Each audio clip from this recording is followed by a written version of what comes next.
Bumaba, I'm okay. Anong wata ko bumaba? Oo. Okay. We'll see you, we'll see you, we'll see you. Yan na siya. Bye. Welcome back po dito sa Buhay Canada. I'll just talk to them, okay? Can you turn that on? Buhay natin sa Winnipeg, Manitoba. So makitip, makitrip at makitravel dito sa amin sa Buhay Canada. So right here, Garbage Mountain.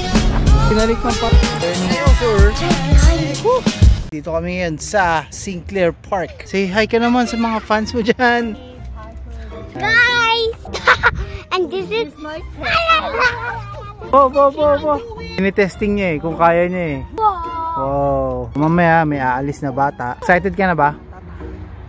Ano, ihatid ka namin ng mga bata? Ikaw na lang, pagsundo na lang. So, diretso na talaga kay Alberta. Yan, tuloy na siya guys.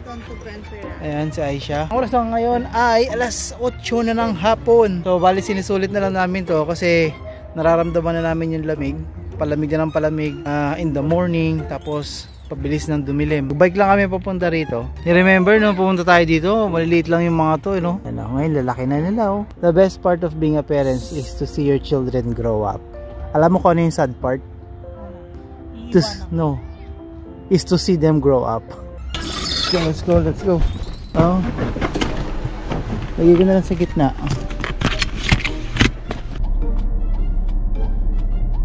Hindi ako excited. Hindi ka excited? Hindi, kasi Trabaho naman, hindi naman ako gagala eh. Mimiss ko pa nga yung mga bata. Oh, malamang departure. Ano po, saan? 9 o'clock ang flight ko para paano ha? 9 o'clock nandito ka na? Or 9 ang palipad mo ngayon? 9 nandito na ako kasi 8 ang flight namin sa Calgary eh. So yung Calgary is like late siya ng 1 hour. Okay. Okay, dito ka na. Okay, bye. Pwede ka na rito? Ha? Pwede ka na rito, no? Oh, okay. Pwede na. Hindi naman si Doc. Pero wala naman ako ano. Bye. Okay. Huwag ka na bumaba. I'm okay. Anong wata ko bumaba? Oo. Okay. Carry na yan? Bye. Okay, bye. We'll see ya. We'll see you. Yan na siya. Bye. Halika na. Uwi na. Ako naman, uwi na ulit. Nagmamadali. Na-late siya sa call time niya ng 5:30. Oras na is 5:39 in the morning. Natid ko na si Aisha. Nandun siya. Pumunta siya sa Alberta ngayong araw na to. Meron silang duty. I'm not so sure kung saan yung exact na lugar. Pero babalik siya ng Thursday na ng madaling araw.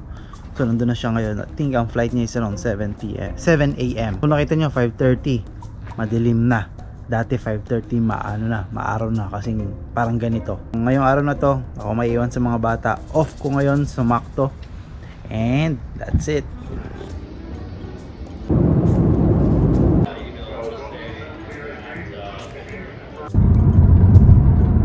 Lang mag-isa dito sa room na to. And this is my view.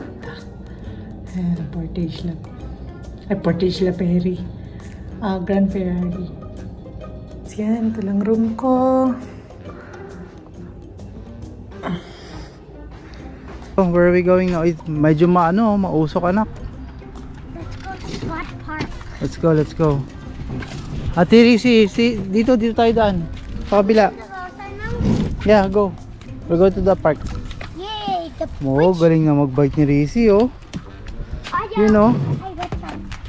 Okay, I'll stop, look, listen, ha. There you go. Are you ready? Let's go. So, it's around 7 o'clock in the evening. So, bali ngayon, lalabas ko yung mga bata. Punta kami sa park. And as of now, wala si Aisha dito sa Winnipeg. Nandun siya sa Alberta ngayon. Meron silang client doon. So, nandun sila ngayon. So, ngayon, ako lahat. Ako muna yung bantay sa mga bata. Good thing it's my off. Kaya ngayon, pupunta muna kami dito sa park. Ayan, kasama ko itong mga chikiting patrol ko. So yung dating ni Aisha bukas, I think dating niya is Thursday na ng madaling araw. So yan, nag-start na siya magiging travel na siya ngayon. Okay, nandito na kami. Nilakad na namin yung park na malapit sa amin. Ayan sila kasi oh. Rizzy! Hello guys, it's the first time I bike. The first time you bike here? Yes. Nandun si Cassie oh. Sa, oh. Yan. What are you doing? Daddy, look. Ano na? Ikaw na. Halika, doon na tayo. Pupunta na tayo. Let's go. We're going. Ito rin, naiingit na yung isa oh. Sabi niya, let's go raw. Let's go. Are you sure? Whee! It was really fun, but I just kept on laughing on the monkey bars, and then Risha was able to do it before me. Rizzy, let's go. Okay. Nagwawala na tong bata. This I cannot bike in the ground. Oh no. I'm just going to run. Tumakbo na lang siya. Alright, so uwi na kami. Nandoon yung playground. Hindi ako masyado nag-video kasi may mga bata rin na nandoon. We are going back home. Whee! How about you? Let's go. Good morning. Oh, pinapaalis niya na ako. Bon voyage, sabi niya. Ayan. Ang check is 4:36 AM. 5 AM ang kitaan namin. Ayan, madilim pa sa labas. Madilim pa. Ngayon, magkakape ako. Tapos nakaprepare na ako. Text ko na lang sila later. Kukuha lang ko yelo kasi para sa mainit kong kape. 4:39 in the morning.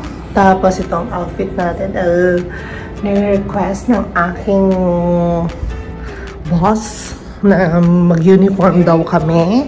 Then ito na, magko-coffee na ako. Itong medyas ko. Tapos ito na ang gamit ko. Naka-prepare na ako lahat. Bababa na lang ako at magkakape. Yan, babay to my room. Talagang literal. Tulog lang talaga ako ngayon dito. As in literal na nahiga. Tapos gigising ng umaga. Then, batche na. May meeting. Ano kami? 5 AM sa baba. Nakakahiyak na late ako. So, kailangan press the elevator. Sa lobby. I'm waiting for them. Ayoko mahuli, nakakahiya. Kaya ako na nag-adjust, ako na nauna sa kanila. Mahirap yung nag-aanad ko na ako na. Mahirap na ako ang antay, nakakahiya. Diba? Para alam nilang hindi lahat Pilipino tayo, diba? Umaano din, diba? Sige, balitaan ko kayo. So, basically 2 hours drive pa yung pupuntahan namin. So, kailangan maaga kami. Dapat 8 o'clock nasa site na kami. Dapat before 4 o'clock matapos na kami kasi 2 hours drive pa going to the airport. Tapos mag-check in pa kami. Kaya yun. So, morning around 7:30. Sa gagawin ko is yung mag-isip ulit ng ulam para sa mga bata. Pasok ako mamaya and susunduin ko si Aisha ng 12:13 ng madaling araw. So yan, ganyan lang ang buhay dito. Ano, may pula na. Yahoo! May pula na yung tanim. Tapos ito green pa. September na, hindi pa namumula ng ganito. Ayan yung mga kamatis. Mukhang naututan yung kamatis, hindi na nahinog. Ay hindi, nahihinog pa pala. Kaya pa. Ayan, ayos. Paambon na naman. It's official. Tapos na yata yung summer namin dito. August pa lang. Tapos na yung summer. So sasagutin ko lang isa sa mga tanong ng isang new subscriber, si Katito Mo. Hi, new subscriber here. If you don't mind me asking, ilang taon na po si ma'am? Mag 40 na kasi ako at gusto ko ituloy nursing ko dito sa Canada. Di po kaya masyado na ako matanda para doon. Aisha is turning 37. Nag-start kaming ng process ng papers niya para maging nurse dito sa Canada is way back 2016. So hindi pa huli ang lahat hanggat kaya mo, hanggat desidido ka at porsigido kang makuha yung gusto mo, posible dito sa Canada. Kaya nga sinabi, di ba, Canada is also a land of opportunity for everyone regardless of the age. Yung pagiging 40, turning 45, dito ka sa Canada, landed ka, pwede ka mag-aral kahit ilang taon or kahit anong edad mo, posibleng mo makuha yung gusto mo basta porsigido ka. Rin akong kakilala, nagkuha siya ng kurso, pharmacy assistant. Nag-umpisa siya as 45 years old. Tatrabaho siya as barista dyan sa may Starbucks. Or natapos niya yung kurso niya as pharmacy assistant. A good shout out to Dudes and Lovely na nasa Toronto. Ayan, yung wife niya is nag-aaral as a nurse. Pag-isipang mabuti, good luck for whatever decision you have come up. So, salamat sa tip from Rebecca De La Rosa. Ganon din kay Franklin. Yan, si Sir Frank. Good luck. Bata pa kayo, kaya lang yan, go. Mas madali na lang kayo makapag-adjust kasi alam nyo na yung galawan dito. Naniniwala ako na hindi scam ang Canada basta may tamang diskarte lang. Hindi lang sabi ni Campos, scam lang ang Canada para sa maling diskarte. Nag-i-screenshot pala ako ng mga messages ninyo, nag-i-screenshot ako ng mga comments ninyo. Lalong-lalo na yung hindi ko masyadong nare-replyan, and dito ko na lang i-discuss sa mga pasimple-simpleng vlog na to.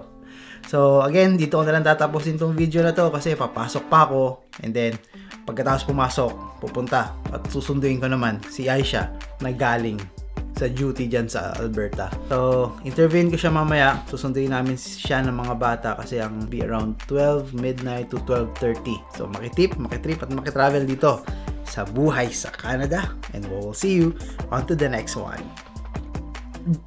Peace.